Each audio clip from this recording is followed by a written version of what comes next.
Fred, we at an exhibit right now that I'd like to talk about a few items in the case here. Of special significance to you is the KBar knife, which we see up here in the case. You want to tell us a little bit about the KBar knife and its meaning to you? Yeah, the KBar knife was issued to me at parachute school, and I used that KBar knife a couple of times to cut the shroud lines that supported me that I got tangled up in.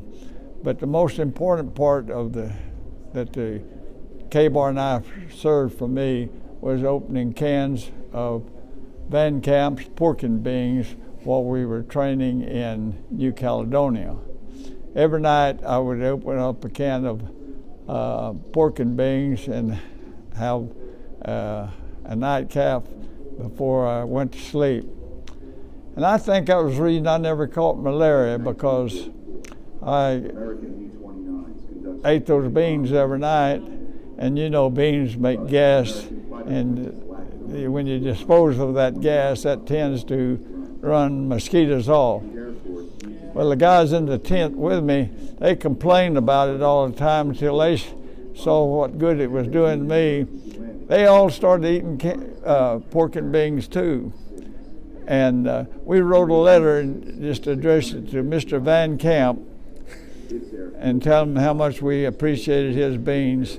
And we got a letter back from the company offering us jobs when the war was over. But we really loved our pork and beans. Well, I've never heard of that as a preventive measure for malaria, but I guess it worked for you. I never caught malaria the whole time I was in the Pacific.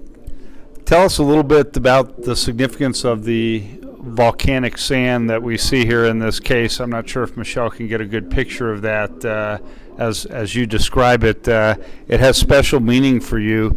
Explain why that is and how your exit from Iwo Jima occurred. Well, they call it sand, but I call it volcanic ash, because that just was pebbles that were blown into the air by the volcano. And the night that I was hurt,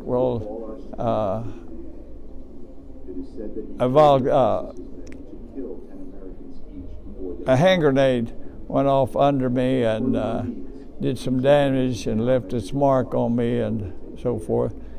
And I'm still carrying that volcanic ash in my, and I guess I'll have it until the day I die. In your back pocket, so to speak. Yeah, in my back pocket. And I've been back to Iwo Jima a couple of times since it was giving it back to the Japs, and I didn't like the fact that they gave that back to the Japs. I thought they ought to remain as a American outpost, but they have it back, and I've been back a couple of times since then on trips, and the Japanese just allow us to come to that island one time a year, and you can only stay on the island for 6 hours. And I've been back a couple of times on those trips, and we'll probably go back to another one this coming year. Your most memorable one, obviously, your first trip. So can you give a little bit more background? I know as far as talking about it, you're somebody who actually likes to discuss your history and your service, to remember your fallen teammates and fellow Marines. Tell us about what happened to you on the night you were injured and your end of your tour at Iwo Jima. Well, at night, the Japanese did their thing.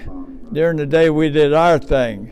Well, at night, we were given instructions to get in our holes. We called them foxholes, but on Iwo Jima, we didn't have to dig foxholes like we did in the South Pacific, because the big shells that we lobbed on Iwo Jima before we invaded left a ready-made foxholes for us, and then we just moved into one and left it the next morning. Well, I was stationed one night, and you could. Let me.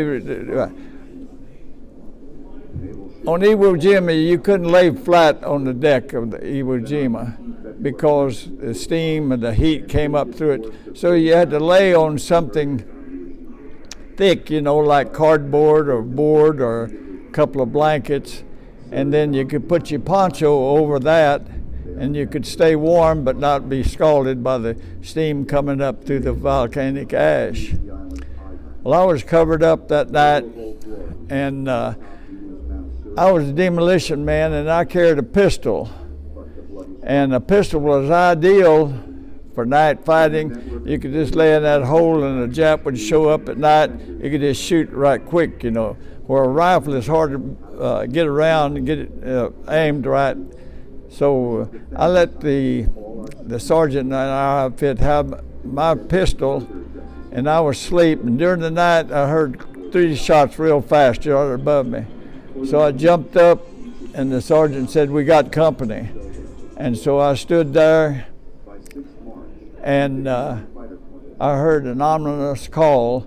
The Japanese hand grenade is activated by a thump. You had to take it and pull a pin on it and then thump it against something hard, and that set the powder train off. Now, the Japanese hand grenade was 6 seconds. When you hit that thing, you had 6 seconds to get rid of it or run or whatever you were going to do. Well, anyway, I heard that thump, and I knew I was in trouble, and I was scared. I was fear-stricken, and I think that's what saved my life, because when you're scared, the adrenaline in your brain causes you to think better and faster, and it helps your muscles also. So when I heard that thump, I had 6 seconds to make up my mind what I was going to do. And sure enough, here it came in, and a hand grenade in the night coming in. It looks like a cigarette butt coming through the air, when it throws off the sparks and so forth. As it came in, I reached out and was able to make contact with it and throw it out. I got it completely out of the deal. And then I stood there, and then I heard another thump. Well, I knew that Japanese was going to be smart enough to hold it for a couple of seconds before he threw it, and that gave me less time to react. So when it came, I was unable to catch it. It landed at my feet, so I just kicked it. And as I kicked it, it went off and got my left, and ruined my parachute boots. And that was the worst thing that could have happened, to get those parachute boots, because I loved my parachute boots. It got my left foot and my left knee pretty badly. And it threw me back against the side of the hole. And I didn't hear it this time. I didn't hear the thump this time, but here came another hand grenade. My ears were still ringing, from that second one. When it came over, it landed right beside me, and all I could do was just lift my hip, and it went off under me. And I think when I sat on it, it mashed it into the volcanic ash and took up some of this charge. But that one took me out of the war, and I lost my boots. And that was the biggest issue, was losing your boots for you, huh? Yeah. Well, we're going to have more to come as we tour the museum with Fred, and we'll also talk a little bit about your book, which, if you come to the museum, they sell in the museum at the store here, called Hell Yes, I'd Do It Again. And you want the blue-covered copy if you're looking for his book. So more to come. Stay tuned. Now, that book wasn't just about the war. I coached football for 45 years and did a lot of traveling. And I'm an authority on marriage and divorce, but I won't go into that now. It's definitely an entertaining and must-read for anybody. Thanks. It's so good, I'm going to read it again myself.